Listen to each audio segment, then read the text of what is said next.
Hello everybody and welcome back to the channel. If you're new here, hi, I'm Tiffany and welcome to the Tiffany Club, where we are rediscovering some of the greatest classic films throughout history. Today, we are finishing our month with Marilyn by watching her last completed film, The Misfits.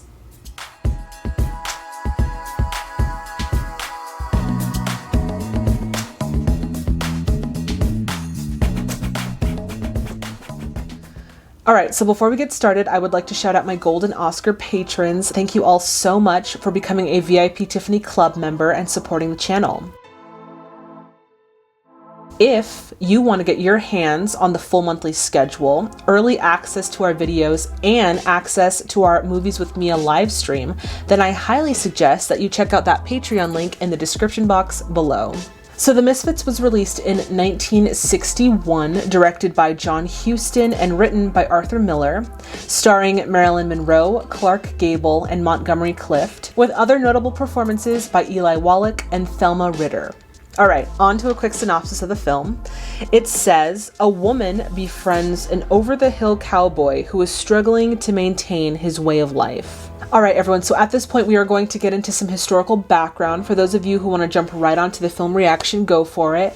But for those of you who want to stay, we're going to get right into it. So Arthur Miller was inspired to write the short story The Misfits after taking up residency in Reno, Nevada in 1956. He was fascinated by the people living in the area and was inspired to write a story based off of their stories in the landscape. Now Miller really wanted to create a film tailored to Marilyn, his wife, so he decided to expand his short story into a cinematic novel, and also he decided to focus the story around the short story's more irrelevant character of Rosalind. Now, after he decided to do this, he actually sent his story to director John Huston, who absolutely loved the script and decided to direct the film.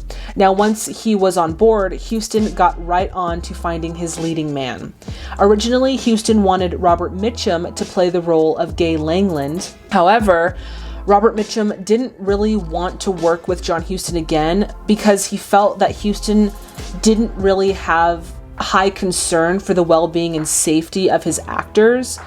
And also, Mitchum didn't really understand the direction of the story, so for those reasons, he decided to turn down the role. Eventually, the script fell into Clark Gable's lap, who was at first very perplexed by the direction of the story. However, he was also very fascinated by the story's intellect. So, despite what his peers had to say about him taking on such a physically taxing role, he decided to do it anyway. At times, the film was over budget and behind schedule, mainly due to Marilyn's very famous set reputation, and there were a lot of tensions going on behind the scenes, which I'll get into a little bit later. But overall, the film actually didn't really do well in the box office. Audiences weren't really familiar with, the performances of Marilyn Monroe and Clark Gable. They didn't really resonate with it because it was very different from what they were used to. This film, upon its initial release, was deemed a huge disappointment.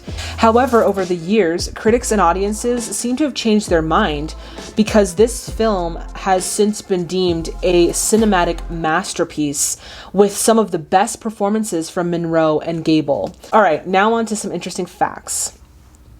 So people working on set noticed that there was a clear deterioration in Marilyn and Miller's marriage. Miller would use very, very personal details in the actual script, and he went so far as to take the divorce plea that Marilyn filed against Joe DiMaggio and use it as her actual lines in the film. Now, I don't want to paint Arthur Miller as the bad guy completely because it was also said that Marilyn really treated him poorly off screen as well. So there was just really a lot of tension on both parties.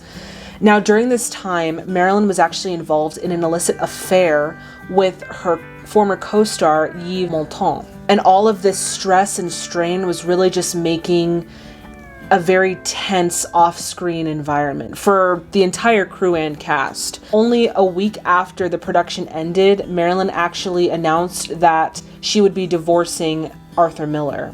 Only 5 days after that announcement, Clark Gable had passed away from a massive heart failure, so unfortunately he was not able to see the release of this film.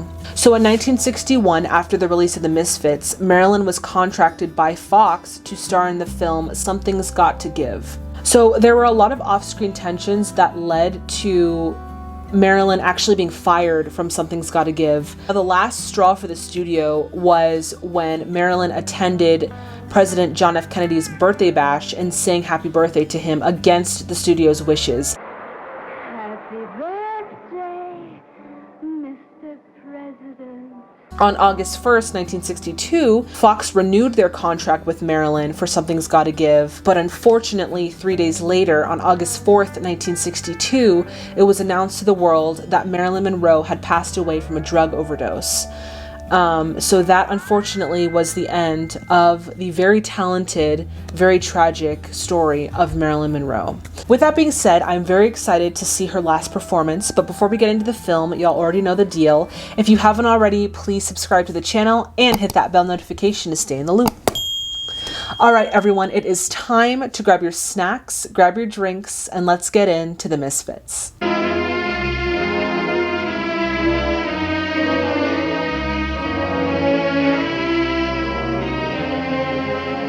Oh man, the feel of this already feels like it's like a dramatic, like heavy, film. Just in like the score alone. Young man, do you have the time? I got 6 clocks in the house and none of them work. 20 after 9. After? It's 20 after, dear. Oh my god, the only other movie I've seen Eli Wallach in is The Holiday with Kate Winslet and Cameron Diaz, where he's like, I think his name's like Arthur, and he's supposed to be like a writer. That's the only film I've seen him in. So to see him young in these classic films is so cool. Oh my god. The lawyer said 9:30 sharp, darling. Will you go over my answers with me again, yes? He persistently and cruelly resorted on several occasions to physical violence against me. Wow. I wonder if that was hard for her to have to, first of all, relive that part of her life, which was so obviously painful, but then relive it in such a public way. I feel like that's just so inappropriate to put in a film. But I mean, I don't know. I don't know if they like agreed to it together or I don't know. But I just feel like that's so deeply personal. Just repeat after me. He persistently... They'll call in their estimate from the office, ma'am. Those dents aren't my fault, you know. He's like, oh. I love how his entire demeanor just changed as soon as he saw her. I'll give you a lift if you're leaving right away. If you're not going back east right away, I'll be glad to take you out and show you the country. Come along, too. That's a sweet afterthought. You Reno men. She said that's a sweet afterthought. Oh. I just got off the plane. I'm not too late, am I? I'm not blaming you. If I'm going to be alone, I want to be by myself. You're not going to make me feel sorry for you anymore. Wow, that was her. So that's her ex-husband. Oh man. I kind of like how they brought in like an actual ex-husband, because sometimes where the ex-husband will just be alluded to, but they actually gave us like someone to see, like an actual character figure. So I kind of appreciate that. Yay! Ooh, there's Clark. I'm just going over to see you. What will you think of me? Oh, gay. Oh, you know I will, honey. He's just trying. He's like, bye-bye, see you later. He definitely will not be thinking about her after leaving, or after saying goodbye to her. Which one was that? Susan, I'm dying for some fresh air and no people, male or female. Look, why don't we take out to the mountains? Maybe we could even do a little Mustanging. I'm not really surprised about like the overall theme of it though, because I read like Death of a Salesman. Arthur Miller is very intellectual, so I'm not really surprised that this is another very dramatic, very intense type film. If you throw in your ring, you'll never get another divorce. Did you do that? I lost my ring on my honeymoon. Let's get it. That's my girl. I like their character dynamic because Rosalind just seems so profoundly unhappy, and then Isabel, she brings sort of like a comedic relief to this more dramatic, stressful type situation. And I really like that Arthur kind of paired those two characters together. Oh, I love that camera angle. Wow. Never had anybody much. Well, you had your mother, didn't you? How do you have somebody who disappears all the time? This whole idea that her mother was never there, her father was never there, and in Marilyn's life, her mother was never there. She never knew her father. Like, it's really, it's sad, but I guess the silver lining would be she has a lot to connect to. But yeah, there's a lot of like personal details that are just kind of being exploited about Marilyn's life in this film. Hello. I'd like you to meet a friend of mine. Gay? Gay Langland? This is Tabor. Howdy do. Clark Gable still has this like suave, like debonair feel, like even in his older age, like you still feel like he's a man from another time, you know? I really appreciate that. You ever been outside Reno, Mrs. Tabor? Once I walked to the edge of town. Doesn't look like there's much out there. Everything's there. Like what? The country. There's a lot of sounds going on in this scene. I don't know if that's intentional or if that's just because of the area that they're in. It's those slot machines that are making all that noise in the background. I have an empty house out in the country just beyond Hawleyville. It's all yours if you want some peace and quiet before you go back. Well, I wouldn't stay there, but let's rent a car. We could look at the country, Isabel. Like, I know that Rosalind is supposed to be going through this very, stressful time in her life where she's having this divorce, but there's something more behind Marilyn's eyes. It's more than just the character of Rosalind. Like, she's really deeply unhappy, and you can just see it in her eyes. And it's actually kind of heartbreaking. Well, here's to Nevada, the Leave It state. You got a wife you want to get rid of her here. Extra atom bomb you don't need, blow it up here. Nobody's going to mind in the slightest. I kind of like that. The Leave It state. It makes so much sense. Thanks. Yes, give him another drink. It's a wonderful house, Guido. Hey, that's pretty good dancing, cowboy. What are you doing? Guido is so he's so infatuated with her. Immediately he's jealous. I don't know, like he owns her or something. Move over, boy, huh? Well, just watch out for those pretty little feet there. Don't worry, she knows how to get out of the way. Let's go. Oh my god, this is so crazy.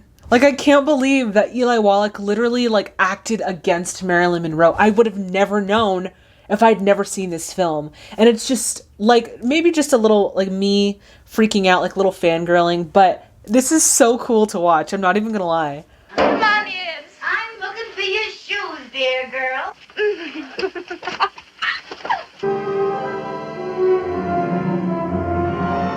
There's sort of an innocence to her character, but a naivety as well. She's still very trusting of people. I don't know, maybe that's just me, but there definitely is a naivety to her character. You're a real beautiful woman. It's almost kind of an honor sitting next to you. What makes you so sad? I'm usually told how happy I am. That's because you make a man feel happy. I feel like that's the essence of what Marilyn is, She's a very beautiful woman. Men seem to feel happy and excited around her, and yet she's so profoundly unhappy. And so I think Rosalind is probably one of her most vulnerable characters because it is really exposing a lot of her own deep-seated vulnerabilities, I guess, or deep-seated issues. So yeah, this is really intense. Very interesting. Okay. Come on. I got a surprise for you. Very interesting relationship. Oh, he made breakfast. Hey, he made breakfast and it happened one night too. That's so funny. You do this often? First time for me. Billy and Shirley? Mm-hmm. Smells delicious. Oh my god, this is bringing back it happened one night vibes. I literally cannot. The egg and the coffee and the donut. There's a lot to be done around this place. If we were going to stay a while. Let's just live, like you said in the bar. I like her little hat. It's cute. There is something I don't know, something kind of sad about this whole, the overall feeling, even though there's some, comedic relief, the overall feeling of this whole scene feels sad for some reason. I can't put my finger on it, but it's just sad. Just plain old rabbit. I can't stand seeing anything killed, Gay. Honey, it's only a rabbit. You don't respect what I feel. And how about having some respect for me? Tito and Isabel! That was a sudden change in mood. Well, I never saw anything like it in my life. Come, Vito. I want to show you the rest. Oh, don't look at those or nothing. Gay just hung them up for a joke. It's everything that he, like, despised about her, that he just, like, threw it up in this script.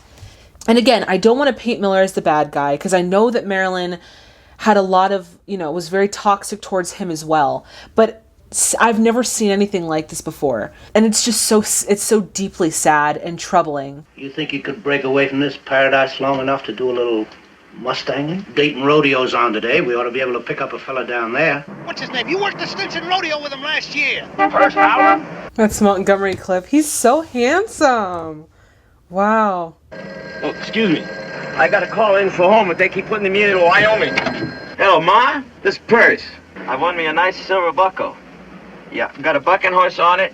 So I read that they actually did this phone booth shot in one take. And after they were done, John Huston was like, okay, that's it. On to the next one. And Monty Cliff was like, wait, don't I get to do it again? And he's like, honestly, I don't think you could have done it any better than you did it then. So this phone booth shot was actually a one-shotter, which I think is really cool. Ma, listen. Say hello to Frida for me, will you? And to Victoria? Okay, say hello to him, too. Hello? Hello? His entire, demeanor changed when he said him. I wonder who him is. Say, how'd you like to do some Mustanging with it? Well, I don't know. What do you expect to get out of it? I mean, 15 horses. Well, better than wages, ain't it? Anything's better than wages. Have you guys ever seen Double Jeopardy? There's this actor, the bad guy in Double Jeopardy. He looks just like Monty Clift. Wow. Striking resemblance. That's crazy. There are a lot of good men here today. I sure hope I drew me a good horse. Just come out in one piece now, because you got to go Mustanging tomorrow. Oh my god, yes. I think I saw Arthur Miller in the car with the camera. It's kind of a fourth wall break for a second. Ladies auxiliary. You just caught me at the bar next door. That'll learn you to stay put. Come on. Church ladies auxiliary. Church. I think it's cool that they used real citizens or residents of Reno in these extra scenes. I think it just kind of adds to the realism in the film. You gotta hit the ball. You catch what I mean? I can do it. Let me try. 4, 5, 6, 7, 8, 9, 10. They're all betting on her. And this woman with the cemetery tin, I literally can't.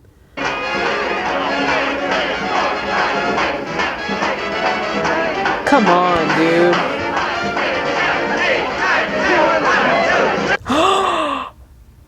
Oh, that is not okay. Oh, man. I can tell you one thing, big relation. You got it in. Who do you think is here?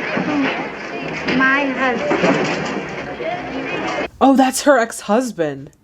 And that's his wife. Oh, wow. See you later. Well, I'll be around somewhere, but I can't go Mustanging with you. They're going to stay at my house for a week. Good luck, boy. So long. Thank you. Amongst all of this, disparity and sadness and sorrow that is just permeating through this entire film, we do have that one source of light, and that's happening through Thelma Ritter's character. And what she's bringing to the character, it's it's flawless. So I really, really appreciate Isabel. You ready, boy? Outside. Open the gate. Oh my god, and remember, he drank all that whiskey, so he's doing this under the influence. Oh my goodness. Oh my gosh. Where's my hat, Pa?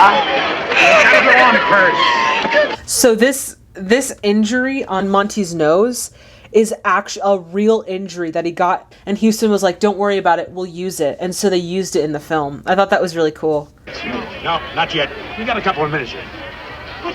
He's got a bull to ride. Come on, first, walk yourself around. She's like, he's gonna go back? He's not going in there again. I'd be like, you are not riding that bull. Poor thing can barely stand. Colorado, first Oh my god, that looks so scary. Oh my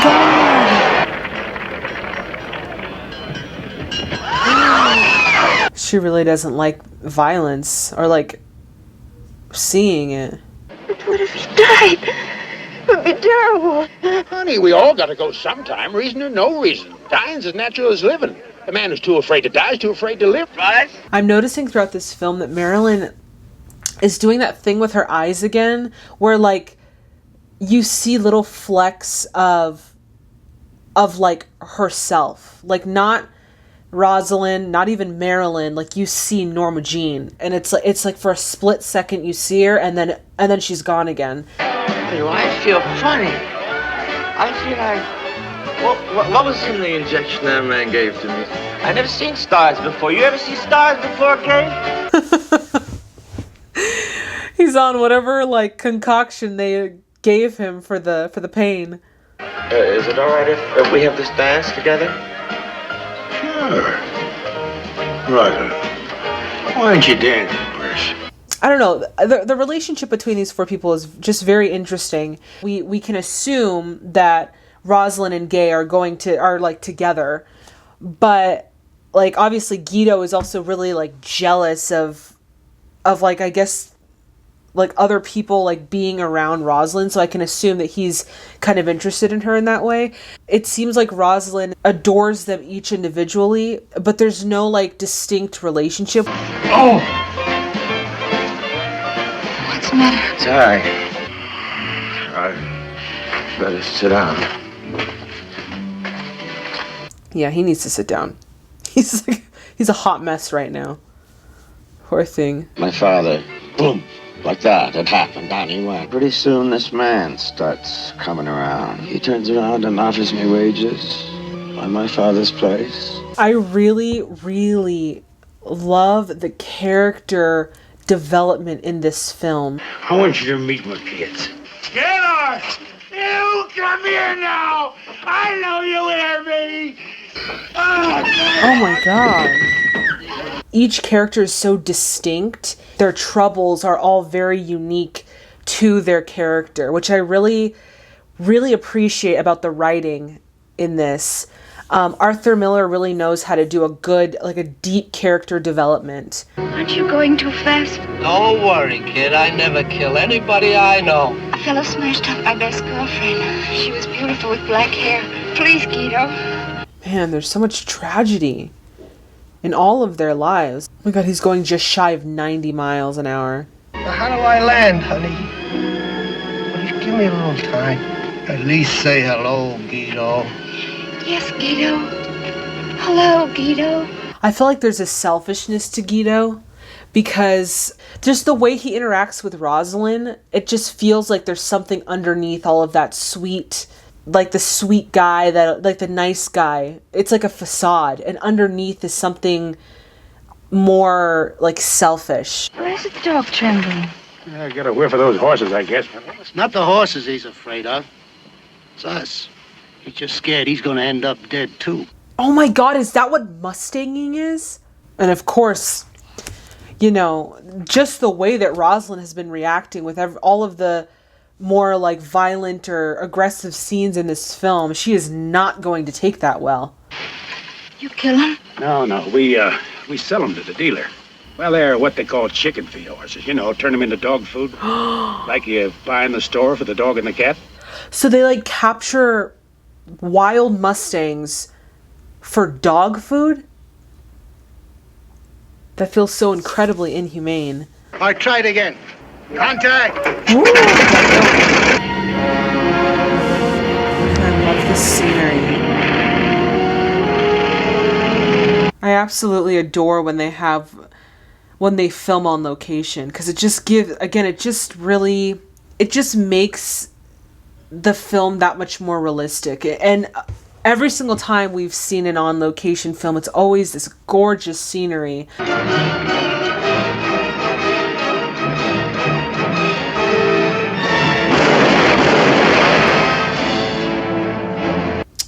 It's like a little family of horses. And they're just gonna... I don't want to watch this. I don't want to watch this part. Here they come. 1, 2, 3, 4, 5, 6. Yeah, well, it don't make much sense for 6, does it? Well, 6 is 6. Better than wages, ain't it? Arthur Miller really does a great job of highlighting a lot of those faults in what we all think is this perfect idea of, you know, the perfect life. So, I don't know. I really, really commend Arthur Miller. He's such an intellect, and he's so good at like capturing the flaws in like the human condition, you know? I just think he's a fantastic writer. She looks like she's gonna throw up. Like, she looks so incredibly bothered.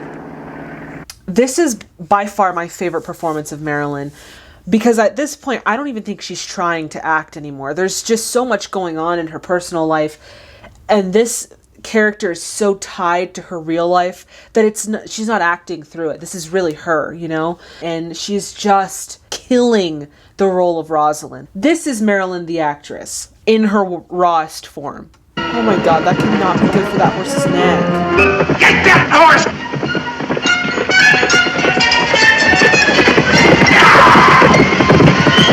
I really commend Alex North for writing this piece of music. It's not a complex score, yet it is so effective, like keeping the audience engaged. It intensifies the scene with like the little notes that are being played. Like, it's not complex at all, yet it's so effective. Look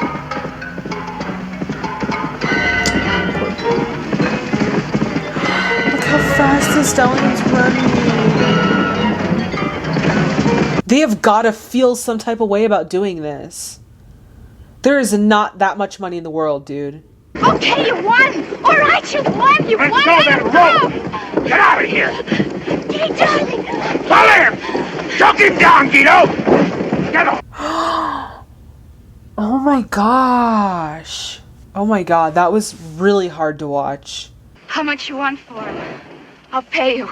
I'll give you $200. Is that enough? I was just wondering who you think you've been talking to since we met. It's like you think you know a person until you don't know them. I mean, what a movie. I know how you feel, Rosalind. Give me a reason and I'll stop it. Killed. You have to get something to be human. Dang. You never felt anything for anybody in your I life. knew it! Oh, this is just like, it's like that sweet meat and potatoes that I just live for in these films, where we get to see human characters, multifaceted human characters. Oh, a little light. It'll be about 1,900, 2,000 pounds. Well, how does that all come out? I'll take 50 for myself in the plane. Okay. I ought to have about 40 for the truck and me. They're just sitting there talking about money, not even giving a hootenanny about the fact that this poor innocent animal is suffering and will likely suffer more at the hands of these two greedy cowboys. You're only happy when you can see something die! I pity you! You're 3 dear, sweet, dead men! First of all, the fact that they decided to shoot her, you know, in a distance, screaming at them, versus having her up close, I think that really packs more of a punch, you know, adding in that landscape, that isolating feeling, like she's alone in this feeling where these 3 men are doing this heinous thing to this animal, and you just feel her isolation in that moment. Just, you know, by the screaming, the pain, the desperation, but then also the cinematography, like, that was a very powerful scene. Buck up, boy. Before you know it, you'll be up to your neck in dames again. The world is full of mountains, and with his mountains, there's got to be horses. Probably we couldn't clean them all out till we're too weak to walk. My God, Guido is ruthless. But one thing that I really like about, again, the way that Arthur Miller wrote his character is that Guido is not this two-dimensional sensitive guy that, like, is a good guy and he's sweet and kind and sensitive. No, Guido has layers, all right? And we've got to see all of his layers peeled back to his core of just being this self-centered, very self-oriented. When we see his core, he's only in it for his own self-interest. Go be free.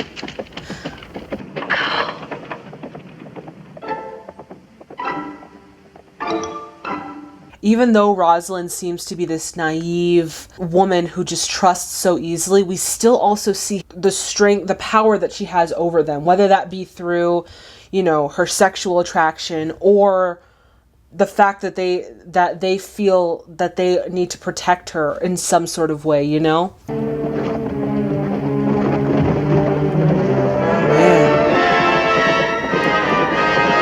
That cannot be good for the horse. Clark Gable is doing his own stunts in this, to the extent of where he can before a stuntman has to get involved. But that's actually him being dragged by the horse. What are you doing? It's like we're opening a dream now.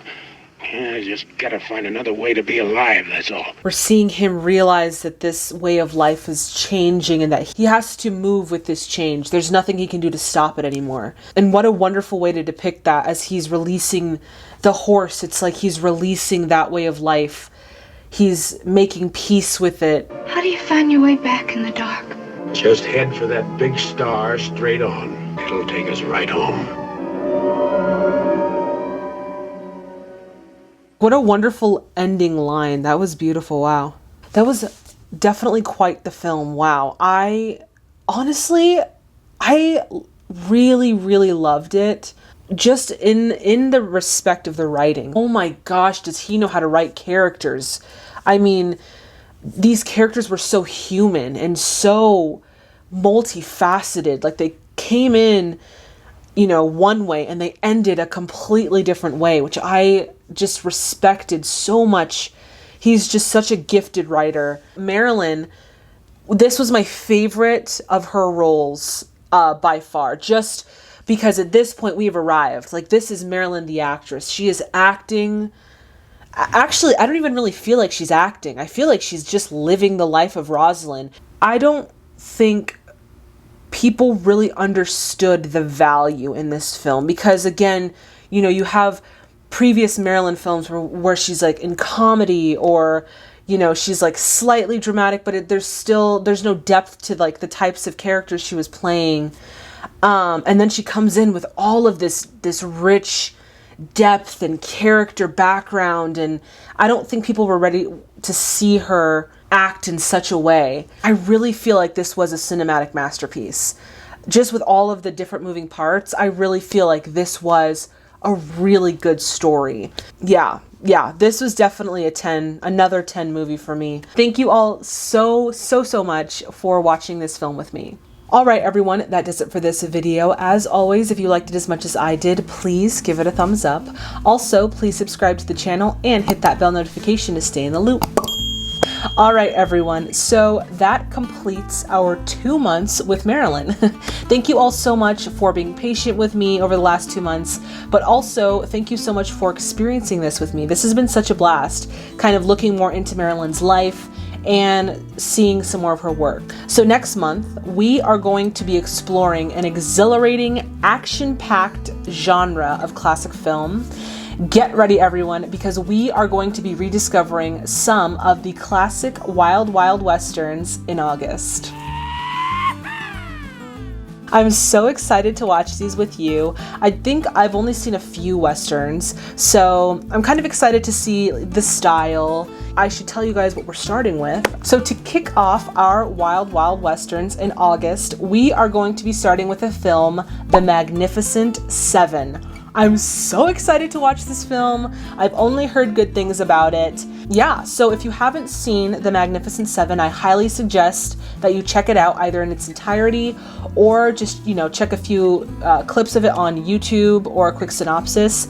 Then come back with all of your movie facts and your movie insights, and we are going to talk about it in the comments below. I'm so excited. If you have any recommendations of any classic Hollywood films, check out that recommendation form in the description box below. Please feel free to continue recommending in the comments. Thank you to all of the viewers, all of the subscribers, subscribers. Y'all make this so much fun. Please stay safe and healthy out there, everyone, and I will see all of you in the next video. Bye, everybody.